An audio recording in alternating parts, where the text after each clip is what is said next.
It's fun to kick off a new series. So we're kicking off a new series today called Life in the River. Now, what is life in the river? What does that mean? Well, I thought rather than first describe it, I thought I'd show you a couple short video clips. We have a river in the back of our house, back behind another set of houses. And so I want to show you a picture of what that river looks like right now, or a short video clip. So this is what that river looks like right now.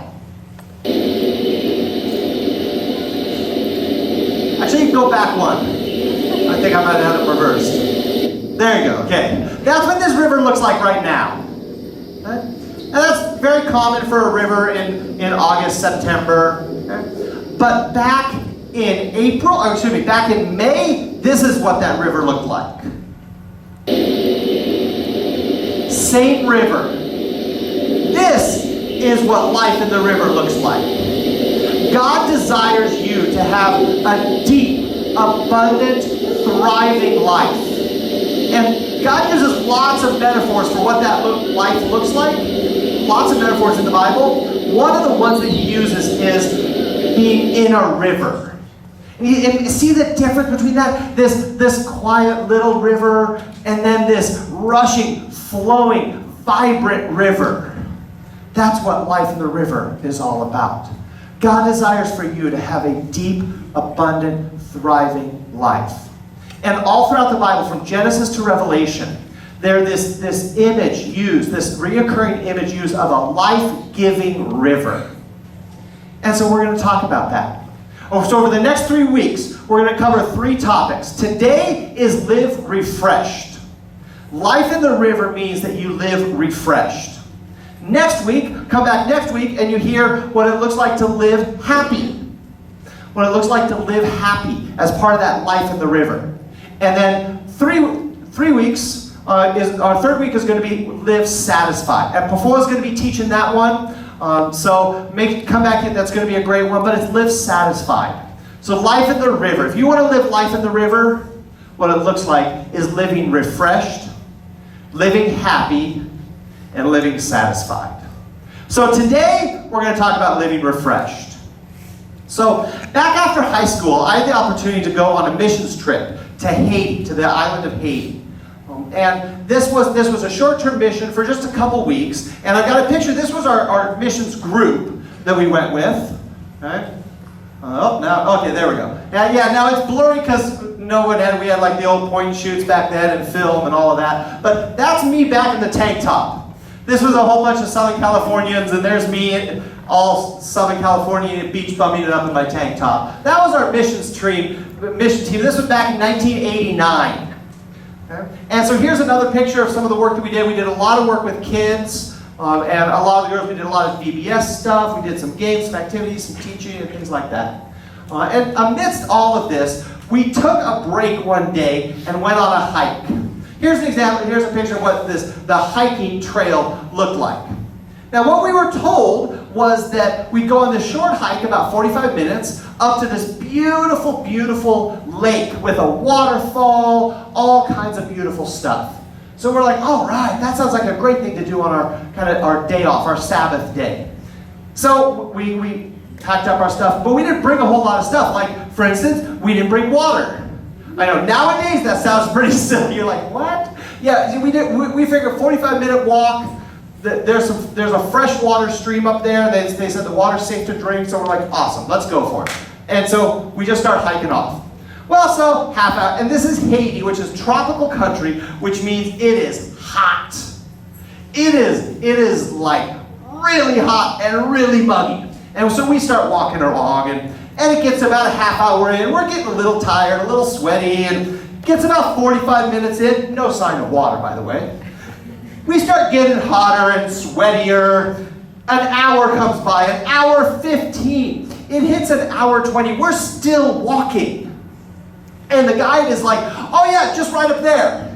Yeah, we had heard that one before. Yeah, just right around the corner. We were exhausted. By about an hour and a half, we finally found this guy on the side of the road who was selling some coconuts. And oh my gosh, that coconut juice was delicious. So he grabbed his machete and like, chop off a hand while he's at it, and chop off the top, poke a straw in there. We're like, okay, that was some delicious coconut water right there. Okay. And then we just keep on hiking because they're like, no, really, you need to go. And so we keep hiking. This thing hits 2 hours, no water. That sweet coconut milk is all we have. And we start getting exhausted. We start getting really, really tired. We start getting discouraged. We're covered in sweat. They have mosquitoes the size of school buses down there. And we feel like we should be Lord of the Rings and the Eagles and just grab onto one of the mosquitoes and have us take us there. And we start getting exhausted. People want to give up. But like, we should just go back. There is no lake over there. There is no waterfall. We should just go home. We're like, no, we've come this far. We need to keep going. So some people wanted to give up. Some people are like, no, we just need to keep walking. And some people started fighting because they would just get angry. You get hot and you get tired and sweaty, you get angry. And it became a pretty miserable walk. Well, I think that's kind of what happens sometimes in our spiritual lives as well. We do a whole lot of walking, but we don't get a whole lot of water. And I think we react in different ways to that. And I don't know how you react to being kind of spiritually tired. I don't know how you react. Maybe you get discouraged.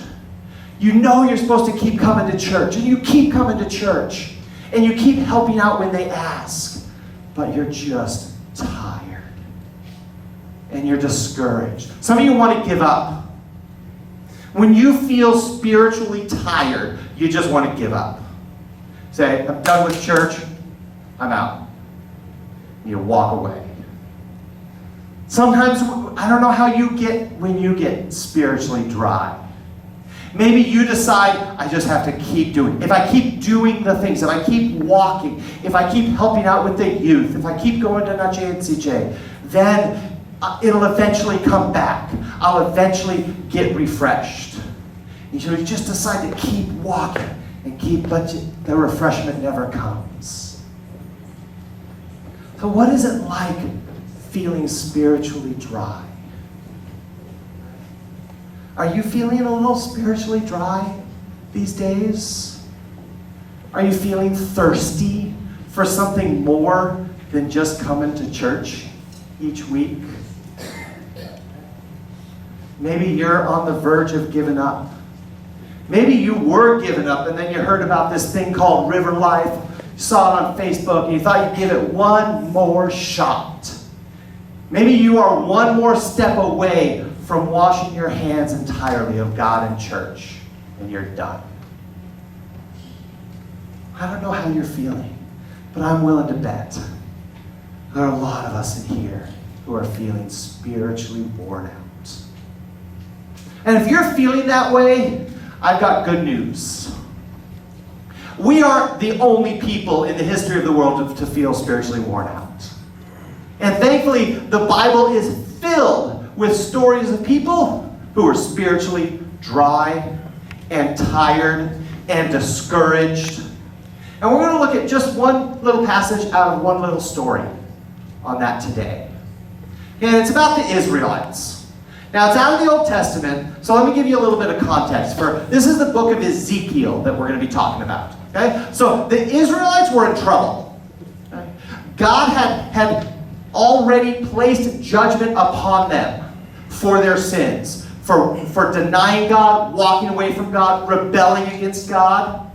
And God had placed his judgment upon them to let a neighboring people group come and conquer the Israelites. And that was just about to happen. They had already gotten overrun, and some people had been taken into slavery, taken into captivity already. Not all the people, just a few. And the Israelites were in trouble. The Israelites were discouraged. Because now this God that they had, that was a part of their world, had left them for a time and told them, here's the consequences of your behaviors. I will let another country, Babylon, take you over. So the Israelites were in trouble. Okay? And a lot of the prophet books, those are the ones, Isaiah, Jeremiah, Obadiah. Any book, if you open up the book and you find some name you can't pronounce, it's probably a prophet. And so Ezekiel was one of these prophets. And he was born into this world of spiritual discouragement and dryness and spiritual deadness. And he grew up watching this, watching the Israelites just gets trounced by their enemies. And he wrote this book called the Book of Ezekiel. And I'll give you a little clue on the prophet books. Many of them follow a very common pattern. The first section is judgments against Israel. Okay, so there's a section that gives judgments against Israel. It's kind of like the court judge reading off, these are what you're accused of, and here's what's going to happen. Then there's usually a section that's judgments against the nations around Israel. But then, after like 40 chapters of really depressing stuff, then there's the ending section, where God gives visions of hope and restoration to the nation of Israel. And these are some of the most powerful visions of hope and restoration in the entire Bible. These are found in the prophet books. In fact, the book of Ezekiel alone has some amazing passages. Okay? If you've been around church, you might have heard a sermon or a reference to that Jesus called himself the Good Shepherd. I am the Good Shepherd. He was quoting Ezekiel. Because Ezekiel had a passage that talked about, that he said, hey, all you bad shepherds of Israel, you guys are bad, you guys are selfish shepherds. But one day, I'm going to send you a good shepherd. One day, I'm going to send you a true shepherd. And about 600 years later, he did. He sent Jesus as the good shepherd. So Jesus quoted Ezekiel. Okay? If you're here at the beginning of the service and watched a cool video of Chris Tomlin and Lecrae, that song, Awake My Soul, Chris Tomlin and Lecrae are quoting Ezekiel. There's a passage in this last section of the prophet book where God gives Ezekiel this vision of a valley of dry bones that God brings back to life. And he puts tendon on the bones and puts muscles and flesh and tells Ezekiel, breathe. And these dry, dead bones come back to life. It's an amazing vision. It's actually in a lot of songs. Now that you know that, listen for it. You'll hear it in a ton of songs. But especially that Chris Tomlin, Awake My Soul, is one of my favorites. It also has Lecrae, so how can you go wrong? Okay. There's one more vision. There's one more vision that we see in the book of Ezekiel. And it's this vision of a river. And it's in chapter 47. And it's this river that comes out of the temple of the Lord. And then some pretty amazing thing happens. That's what we're going to look at today. We're going to look at chapter 47 of Ezekiel. Okay? Now, let me give you a little bit of background before we hit the passage. So Ezekiel was a priest. He was born into a priestly family. He had a priestly lineage. And he was a priest. He was born as a prisoner in Babylon. So he never knew his homeland. Okay? He was born over here in Babylon when they were held captive as slaves and prisoners. And he grew up along this place called the Kebar River, another river. And then one day at this river, God gave him a vision. So he wrote a whole lot. There's a whole lot in the book of the condemnation against the nations. Jerusalem was taken over. That's like Independence Day. The aliens come down and destroy the White House, Washington, D.C. That's what it was like when Jerusalem got destroyed. And so Ezekiel wrote about this.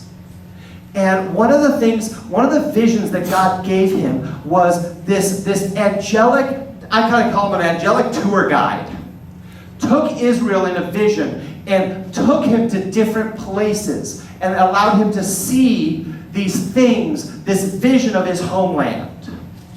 He never really left, but it was this vision that God gave him. And that's where we see one of the visions that happened there was this vision of the river, this life-giving river. So let's go ahead and read that, okay? I've got it here. It's going to be up on the screen. You're welcome to pull it up on your phone as well. If you got your Bible, you can open up to Ezekiel 47 or click. Open it up right there. It's Ezekiel 47, verses 1 through 12. The man, that's the angelic tour guide, brought me back to the entrance of the temple, and I saw water coming out from under the threshold of the temple toward the east, for the temple faced east. The water was coming down from under the south side of the temple, south of the altar. He then brought me out through the north gate and led me around the outside to the outer gate facing east, and the water was trickling from the south side. Okay, we'll kind of pause there. That's a whole lot of directions. Okay, that's okay. If you feel like you need a little GPS right now, that's fine. Okay? But listen to this. The key idea here is the water was trickling from the south side. Okay? Got that? Let's read on. As the man went eastward with a measuring line in his hand, he measured off 1,000 cubits. Okay, we have to pause there. Okay? I don't know about you, but I don't go around measuring things in cubits. Okay? Yeah, I'm about 5 cubit 2. Yeah, no, okay. We just don't do that. But so to give you an idea, 1,000 cubits is about a quarter mile.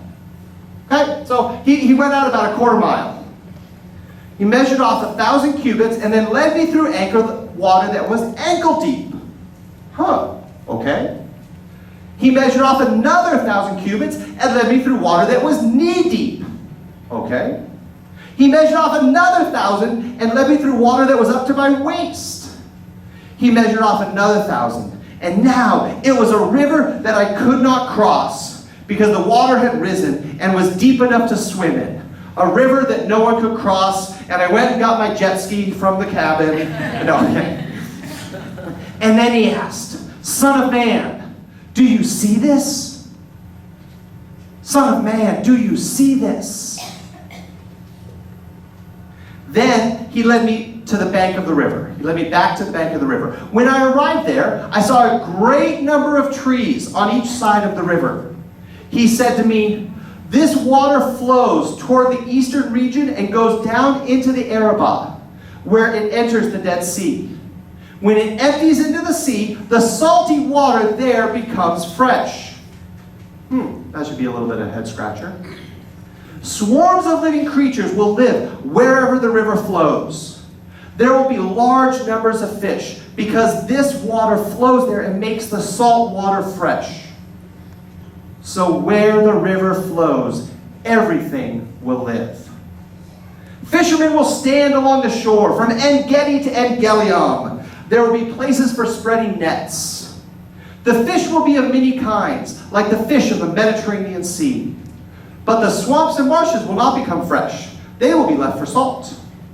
Fruit trees of all kinds will grow on banks of the rivers, on both banks of the rivers. Their leaves will not wither, nor their fruit fail.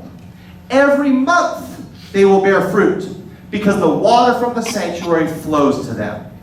Their fruit will serve for food, and their leaves for healing. So those 12 verses are kind of divided up into 3 sections. That first section, all the navigational stuff, that kind of described the source of the river. It was the origin of the river. Now that middle paragraph was sort of a description of the river. It was a trickle, it was ankle deep, it was knee deep, it was waist deep, time to get my bathing suit. And that was that middle section. And then the last section was the effect or the impact of the river. That's where we had trees and fish and fishermen, fruit and all of that. So, now as you heard and read that, hopefully a few things sounded rather unusual there. Because that was not just a normal river. That was actually a miraculous river. Did you catch that? That was a miraculous river. Here are a few things about it. First, it started as a trickle and ended up the deep end of the pool.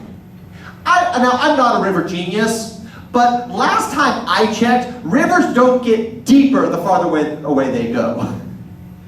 Okay? Unless they have more rivers coming into it, rivers don't get deeper. They get shallower. So here's this amazing, miraculous river that got deeper and deeper and deeper and deeper. Okay, what else? There was a great number of trees. Okay? We live in Minnesota. We are surrounded by a great number of trees. But Minnesota is not Jerusalem. Here's a picture of what Jerusalem looks like. Okay? That's what the area south of Jerusalem looks like. That's very close to the Dead Sea. My wife and I actually had the pleasure of going out to Israel this past year. And so this is my own picture. This is something off the internet. That's what south of Jerusalem looks like. Okay? And there's us. You can actually see a little bit. That's the Dead Sea in the background. But you can see this is dirt and rock. There are no areas where great numbers of trees bloom. That doesn't happen in this land, except with God's life-giving river. The next one, the Dead Sea becomes salty. Now, if you know anything about the Dead Sea has a very high salt content. In fact, it is 35%. It has a salinity or a salt rate of 35%. If you've ever been in ocean water, that's 3%. In fact, it is so salty, one, it actually burns your eyes. Trust me, it does. Okay? The other thing it does is it actually allows you to float really, really high. So here's me and our own Tusu chilling in the Dead Sea. Now, if you know water, we don't float like that in water. Okay? I sink in water. Okay? In fact, Tusu even had a hard time standing up. He was like, woo! Okay? But because the salt content is so high, you're actually super buoyant. So the Dead Sea is not fresh water. It is miserable, salty water. And through this life-giving river, it becomes fresh. Now, you don't need to be a water genius to understand this. Okay? Take a little glass of water, put a little salt, it's now salt water forever. You don't unsalt water unless you have a very expensive desalination plant. Okay? You don't unsalt water. But God does. Okay? Also, swarms of living creatures. See, the thing about the Dead Sea is it has such a high salt content, nothing lives in the Dead Sea. Literally, the only thing they have living in the Dead Sea are microscopic organisms, like bacteria. That's all that can survive there. Everything else dies. But in the river of God, can bring life to a dead lake. And then lastly, fruit trees. And I'm a city boy, I'm not a country boy. You guys are probably you guys have done farmer's market, you guys have helped your parents out in the garden and stuff. I'm still amazed that you can put seeds in the ground and food comes out. That's still an amazing thing to me. Okay? But fruit trees, last time I checked, fruit trees don't bloom every month. But these ones do. Our fruit trees give fruit for a season, not God's fruit trees. With this miraculous river of life, God's fruit trees give fruit year-round. All right, man. Fuji apples year-round. Fresh mangoes year-round. That's what I'm talking about. This is a miraculous river. And that leads to the first big idea of this passage. God refreshes miraculously. God refreshes miraculously. So if you're feeling like you need a little refreshment, a little bit of that life in the river, first thing to keep in mind, God refreshes miraculously. But that's not the end of the story. Okay, that's not the only thing we see in this passage. Because what God refreshes, He wants to use to bless. What God refreshes, He wants to use to bless. So look at the Dead Sea. It becomes this fisherman's paradise. Not just for the Dead Sea, but you know what? The Dead Sea blesses fishermen. No one fishes in the Dead Sea. But imagine, it's like white bass mating season. You ever been fishing in that? I went fishing in that once, man. We were like casting and pulling. It was incredible. I'd never seen something like that before. Take your best fishing day. That is crumb cakes compared to the fisherman's paradise that God created in what was previously a dead body of water. Right? That water God used to bless the industry of that land. Also the trees. One of my favorite lines here is that the trees The fruit is good for food, and the leaves are good for healing. God didn't just create a bunch of trees. He said, okay, trees, now bless the people. Bless the people with food, bless the people with medicine. And so what God refreshes, he wants to use to bless. The Dead Sea was blessed fishermen. Okay? The refreshed land blessed people. So that gives the second half of the big idea out of this passage. That God refreshes miraculously, but we bless practically. God refreshes miraculously, but we bless practically. Remember the Haiti hike that I went on? I actually didn't tell the whole story. There's a little bit more to that story. We finally did hit the lake. After almost 3 hours of hiking, we came to this lake. 45 minutes, I know. We came to this lake. We immediately jumped in, clothes and all, like the whole group of us. It was amazing. It was absolutely amazing. There was a waterfall, just like they promised. And I remember going under that waterfall, and I opened my mouth, and I was like drinking out of the waterfall. And I could have sworn if my mouth were big enough, I think I could have drank the whole waterfall. And it just kept coming, and it was so refreshing. It literally brought life back to this exhausted body. And I still remember 25 years later what it feels like to be refreshed. And that's the promise of what life in the river looks like.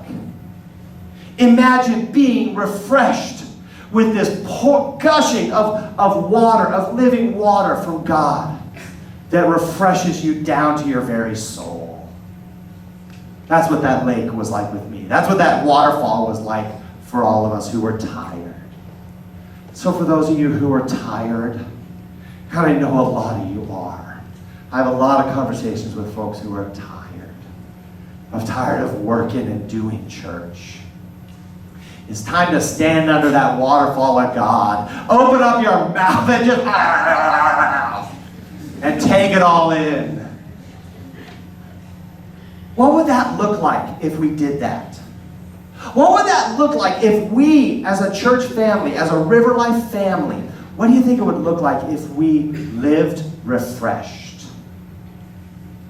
Well, I want to paint 4 pictures for you. 4 pictures. Now, make that 3 pictures, okay? First, what would it look like in our relationship with God?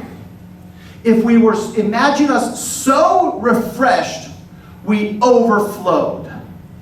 I think so many times we give out of emptiness. Imagine giving out of abundance and overflowing. Right? With God, I think one thing we would see is that we're growing. Look back on the last year. For those who kind of claim Christ, if you say, I'm a Christ follower, that I am a Christian, look at the last year. Have you grown? Have you grown in your faith? Have you grown in your knowledge of God? Have you grown in your obedience to God? Have you grown in your relationships? When you're living in the river, you're growing. Imagine all of us growing in our understanding of God. Okay? Lastly, church. What would it look like in church? You know what I think it would look like in church? We would have people serving. We have a ton of people who serve to make this service happen. But I know a lot of times we serve out of emptiness because we're tired and we haven't been filled. But imagine being refreshed. Imagine serving in a church, volunteering, but doing it out of an abundance, not an emptiness. Doing it because it's just pouring out of you. God's refreshing is just pouring out of you. Imagine doing that. That's what life in the river looks like. And then lastly, what would it look like to live refreshed with your friends and family? So let's get really practical here. I believe that it would look like where we are living blessing other people. Would your friends and family, do they see you as a blessing to them? Or are you kind of a pain? Okay? Do you bless those around you? Not just like the once in a while, but just as a natural outcome of who you are. Imagine that, having more peace in your household, with your spouse, with your kids, with your brothers and sisters. Right? Imagine more patience, less fighting, less yelling. I think a lot of that happens because we're sort of afraid. We're afraid at the edges. And so our fuse is really, really short. But imagine being refreshed. Things kind of don't get on your nerve as quickly as they used to. That's God working a miracle in you. So imagine this church body. Imagine your homes refreshed. That's what God wants to do in you. Is He wants to refresh you. Refresh you from your labors. Refresh you from working really hard at being a good son, a good daughter, a good young. Wants to refresh you from being exhausted. That's kind of the promise of Ezekiel. If we come to Him, He is the one who refreshes miraculously. Once He is refreshed miraculously, we turn around and bless practically. We can be like those trees. Imagine if the people who heard about RiverLife, imagine if we had developed the reputation of they are good for food and good for healing. Imagine if that's what your friends and your cousins and your nephews and uncles and aunts describe the church to be. They're good for healing. And they're good for nourishment. That's what God desires for us. God refreshes miraculously, and then we turn around and we bless practically. Let me close this in prayer. God, we thank you for the prophet Ezekiel. God, we thank you for the gift of this vision that you gave to him and that he gave to us, of what it could look like for you to bring refreshment into the land. God, and so I pray what you brought to that land, I pray that you bring to our souls. Bring those dry places, bring them back to life. God, let us bloom. Let us fill in abundance so that we are so filled with you, we just overflow blessings to those around us. That is an amazing promise, Lord, and it is something that only you do. We just have to come to you. Lord, so let us come to the river. Live life in the river that represents the life that you give. So thank you, Lord. I pray this in Jesus Christ, our living water. Amen.